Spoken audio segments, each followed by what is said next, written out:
So I was a film photographer for many years. I still maintain a black and white darkroom, but I've kind of gotten away from shooting film cameras. Last year, my Minolta X370, the frame counter broke, and that kind of distracted me from using it. And my friend Ethan Moses, who runs an online business called Cameradactyl, he had restored a Zorky 1E Soviet-era rangefinder camera for me a couple years ago, and I've used it a little bit, but I haven't really used it that much. Well, recently, Ethan has been taking a deeper dive into learning camera repair and how to repaint cameras, and he got me this Pentax MX. This is a beautiful camera, and what I want to show you today is a little bit of a documentary on how Ethan took this apart, restored it, did a CLA, clean lube adjust, but stripped all the paint off and repainted it in these custom colors. So this is like a mini documentary. I spent the course of 3 days shooting a lot of video of Ethan doing it, and this is just distilled down a short little part of what we did. I'll leave a link down below to Ethan's video of the full servicing of this camera, but for now, I present you a little mini documentary of Ethan Moses, Cameradactyl, working on this Pentax MX. Hope you enjoy it.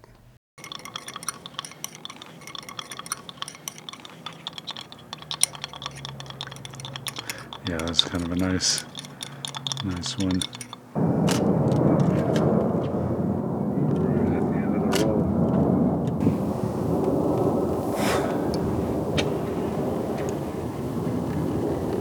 Everybody complains about this door being a takeoff door. Yeah, when last we left off, I was doing the master system. You know, people are downloading it and printing it all over the world, which is cool. I moved on. I need to do something, you know. I think it's interesting to learn how all of the cameras work. It'll make me a better camera designer. And then in the medium term, maybe I will get so good at it that I can service people. I feel good about servicing Spotmatics, K1000s, the Nikon F, and the Pentax MX so far, but I don't feel comfortable yet running the business of intake and outtake, and so I've been just buying broken cameras on eBay and fixing them, and then I sell them. I went on a quest. We were working on some 35mm 3D printed designs that were maybe before their manufacturing time, if you will.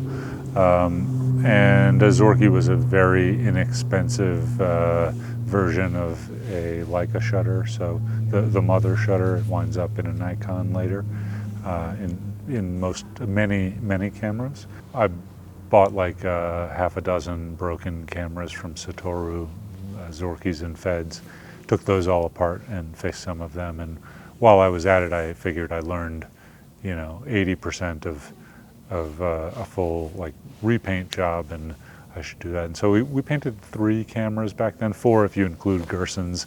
Yeah, so I've been using Cerakote. It's a bake-on enamel, but it's like a 2-part epoxy enamel. They use it for coating guns and like knives and multi-tools, hammers and things. It's a pretty tough coating. And then I just use like a traditional lacquer to fill in all of the engravings. Yeah, so there's some classic paint schemes, right? We all know chrome and black with white lettering, right? Those are classics. Black paint and chrome cameras, that's how they're named on eBay, right? Right. But there's other paint schemes that have names. Classic one is Safari, which is sort of a army green or olive green with chrome accents, and then there's Reporter, which is olive green and black buttons and knobs and things. And there's a few more like classic paint schemes. The Zorky, I did like that just as a test. Yeah. I had never seen one, but I kind of, I'm not exactly sure what paint schemes we're going for just yet. Kind of experimenting. Yeah, this is an F with, I think, a photomic T prism. The prism does not meter. The meter is dead and it's desilvering. And like, again, this was the test camera. It works fine. It's just got a little line in the finder and the meter is dead. Good one to test on. That was like a little bent and whatnot. But yeah, the main color is a cream. I made it, with a white and a little bit of brown. I had brown that I was working on, some brown cameras. I think, okay, so it is, flashy cameras are a little annoying sometimes, right? Like a lot of times, and it doesn't matter really. I've had like Barbie colored cameras in public, like nobody cares really. But it's not always the best to have like the loudest camera. And so I was thinking about like, earth tones, what could I do a tasteful job on that would blend in. And so I was doing some brown cameras and then I had to make some cream accents as one does. And then I, just kind of inverted. I think it looks nice. There's a history of some white Nikons, right? Space cameras are often white. There's a bunch of Tom Sachs cameras that are white after NASA space cameras. I think a lot of the space Nikons were black and custom blacked out actually for reflections through windows, I suppose. But I dig this camera. My grandpa had one of these. My dad had one of these. My Uncle Bill had one of these. I used one for years and years. It's kind of incredibly robust. Like they didn't polish every surface of every gear in the same way that Pentax did in their slow speed mechanism, right? Like it's not necessarily manufactured as beautifully, but they use a bunch of steel. They polish and precisely grind all of the mating and latching surfaces, and here's a big one: is Nikon uses a lot of felt inside their cameras instead of foam, which is just like much more pleasant to work on, and they give you a lot more adjustment points over the range of speeds, right? So there's 2 or 3 sub-ranges of speeds in each of the high and slow speed ranges, if that makes sense. And it becomes very, I don't want to say easy, but easy for a trained camera repairman, probably, I suppose, to get it in spec. And, I've been able to get them all in spec so far, no losses. That's good. Yeah, I've really dug it. It feels to me like, a reliable camera in a really nice way, the F. Like, I have relied on this camera as my only camera and everyday camera for years. You don't need like really fine motor skills to take apart a Schwinn, or need to know the secrets, or spend $90 to import a tool from England to open up this ring and just like know all of the secrets to see how it works. But once the panels come off, it's a Schwinn, yeah. Very cool. I guess this all started in my camera repair journey. One of the most quintessential cameras that you start with, the emoji of a camera, because they're still pretty inexpensive in 2026, is the Pentax Spotmatic. It's kind of a plentiful and well-known, well-documented camera that, for $30 you can pull one apart. We're about to get to my first problem on this body. You see, that screw that I'm having trouble taking out is actually attached to a stud underneath the top cover, and that has come out of the body casting instead of the screw coming out of the stud. Probably a little corrosion or galling in there. Here I've wrapped my pliers in some electrical tape and I'm pulling out the stud, and that's going to cause me some problems later, but we'll see it crop up. Here's the shutter speed and ISO resistor for the meter. That's coming off with this little clip. Everybody starts with the Pentax Spotmatic, and it's a lovely camera. It's really well built. There's beautifully machined surfaces on surfaces that don't latch or lock. It reminds me of a power plant that I once saw in New York City that was built at the turn of the century that had internal gargoyles in big generator halls. Totally unnecessary, but beautiful nonetheless. The Spotmatics are beautiful object and wonderfully smooth and nice to use. Probably the best consumer camera you could buy in that era. I'm using lighter fluid to dissolve most of this Pliobond under the leatherette and around the windows in the top cover. We'll see that later. It's good at dissolving glue and not dissolving the little plastic windows. Hey, look at this. This is an early Pentax MX with a brand new, from Pentax, sticker. Oh, wait, where'd it go? Like one of those protective stickers out of the factory. We'll peel it off later, but I guess what I'm doing now is taking off the front plate and the lens mount. Yep. Underneath these, there are 4 copper washers that you got to be careful not to lose. Those are the lens mount shims for your infinity focus distance. 1 and a 2 and a 2 and a 3. Ha ha ha. All right. Oh, that's the connector for the self-timer. And yeah, here again, I'm going after some of this foam to keep it clean when we put it away. Really, to successfully repair a camera, you kind of got to turn one camera into a parts camera, busting things up, figuring out how to get inside, and inevitably breaking a piece or two on the way in or finding some broken pieces. You're going to need a parts camera. I can't always make one working camera out of a broken camera, but I can usually make 4 working cameras out of 5 broken cameras, if you will. Here I'm melting off some of the Pliobond or contact cement that holds the skirt around the lens mount. Probably the best consumer camera. The iPhone of its day was the Spotmatic, right? And then at some point, Olympus comes out with the OM1. And Nikon and Canon, well, they have the professional market, but those cameras are pretty large, something that you might not just fit in your pocket like my iPhone 12 mini, you know? Anyway, Olympus winds up doing some craziness with the let's look back at this sticker for a second, then I swear I'll come back to the story. This is an original sticker. I felt bad, like I should have just taken this base plate for parts. It was so perfect, and painted another one, but only the best for sandblasting here in Camera Stadium. Anyway, Olympus, they miniaturized the form factor of an SLR, one by really moving a lot of the shutter timing mechanism to under the mirror box, but 2, by changing the ribbons that classically ran in a Barnack style shutter above and below the shutter curtains. They changed them to strings and little take-up pulleys. Ooh, look at these pins.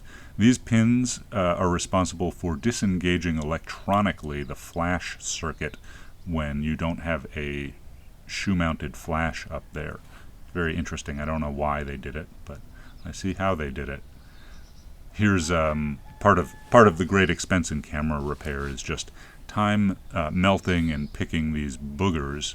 In a normal CLA, I would have stopped at removing the top cover in terms of dealing with the top cover, but here I'm going to very carefully and gently melt this glue and pick at it and wait and just give it some time to soften, and pick at the other ones and just pick boogers for like an hour to get these windows out. But if you are patient, right, there's no rushing this. It's solvent only works so fast, and you really don't want to scratch or damage these windows. This one's actually a little prism, helps you see the aperture numbers on your lens through the viewfinder. But anyway, I do a lot of glue melting here and extra disassembly. This shutter mechanism, we didn't even talk about the flash, but maybe on the way back in. This shutter mechanism, it's got that lock ring on the bottom, and then the lower collar and the upper outer collar and the shutter button, and these 2 screw pins, one limiting the collar lock and the other making the shutter button slide with it. Then when we take the bottom collar out from the outer collar, we got to be careful not to lose the 1mm stainless steel ball detent and spring. Yep, there. I don't think I even got footage of the ball detent, but it's there. I didn't lose it this time, although that's a part that's missing from my first parts camera. These are all of the pieces as far as you need to tear down the camera to paint. We're going to get back into the body and fully service the rest of it and put it back together working and in spec, but for now we're going to bag everything down and take the parts for sandblasting.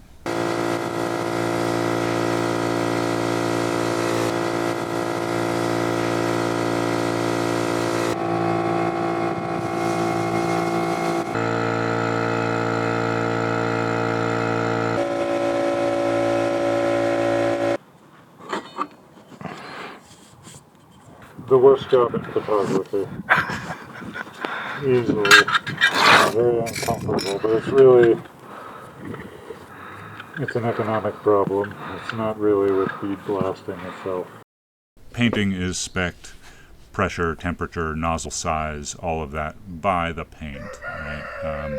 I've mixed some Cerakote tungsten here, I believe, with maybe a little bit, touch of yellow in it. You can modulate the glossiness or mattenicity of any individual Cerakote paint by adding more or less hardener to it.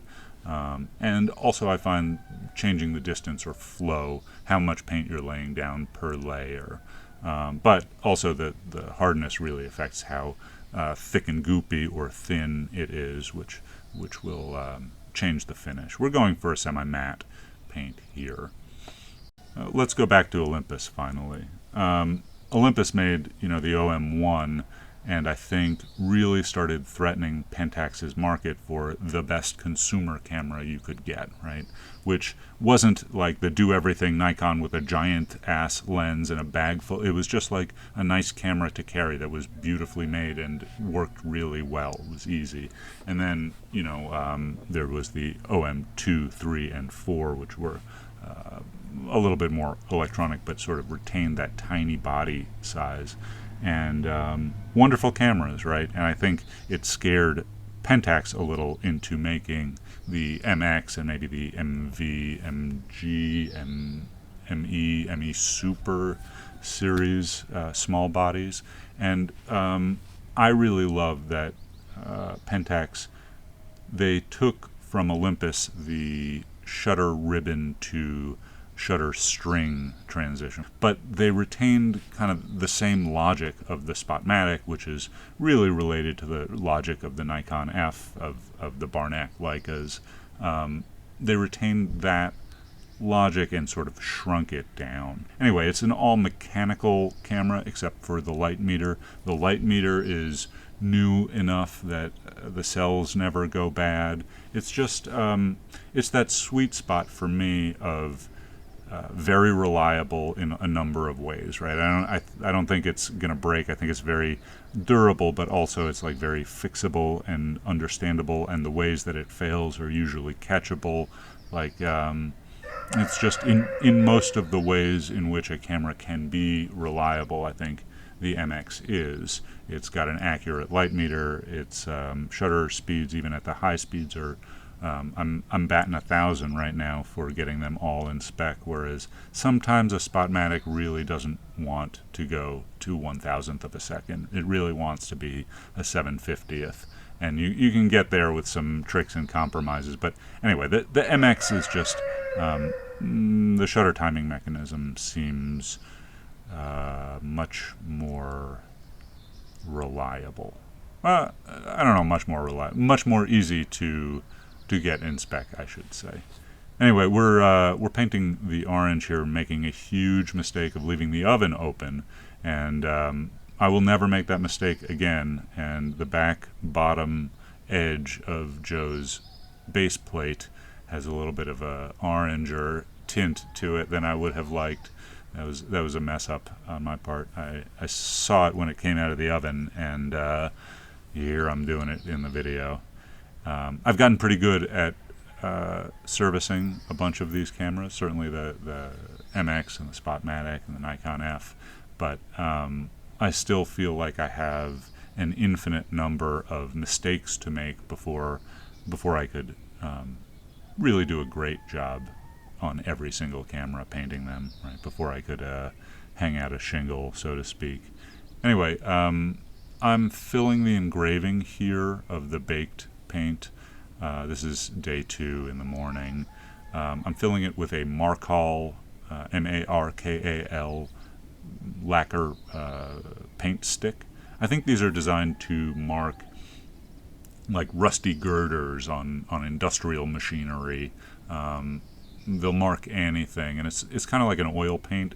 They form a crust that you have to knock off the outside, and then it's very, very soft oil paint on the inside, and you can kind of rub it into these engravings. The thing is, though, like oil paint, it takes a while to dry. So for the course of this video, I'm going to leave it kind of messy around the major engravings, and I'm going to wait until the paint kind of sets a little bit, maybe a couple of days. Later Pentax cameras that used a little bit more electronics became less reliable, and also just because of market conditions, more rare and more expensive to find parts for.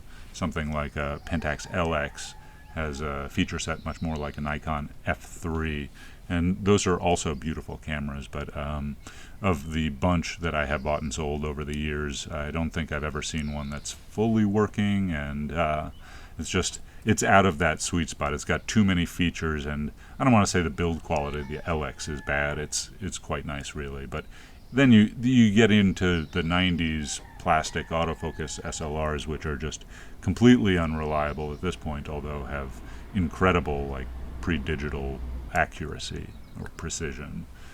They made a wonderful machine out of garbage parts that are already rotting.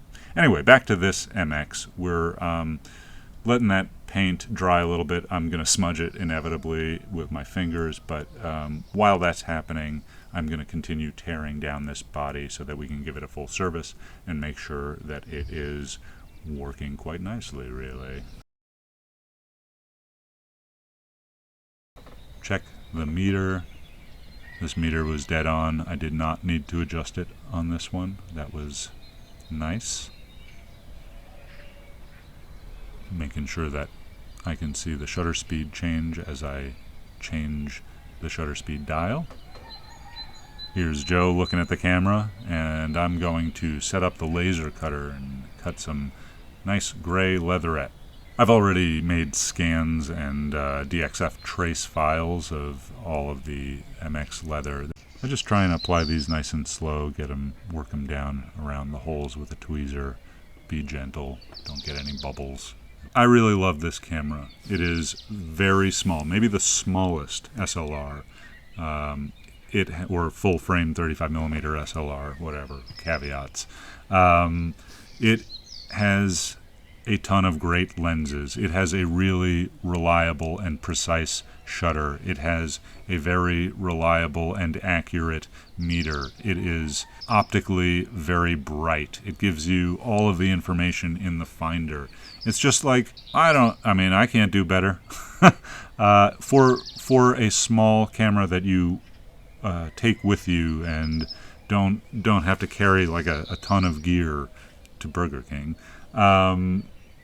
it's the best, I think. Well, I guess there's not much else to do but steal all of Joe's ketchups and maybe take a look at where we started. Spin it around a little. And that's what it looks like now.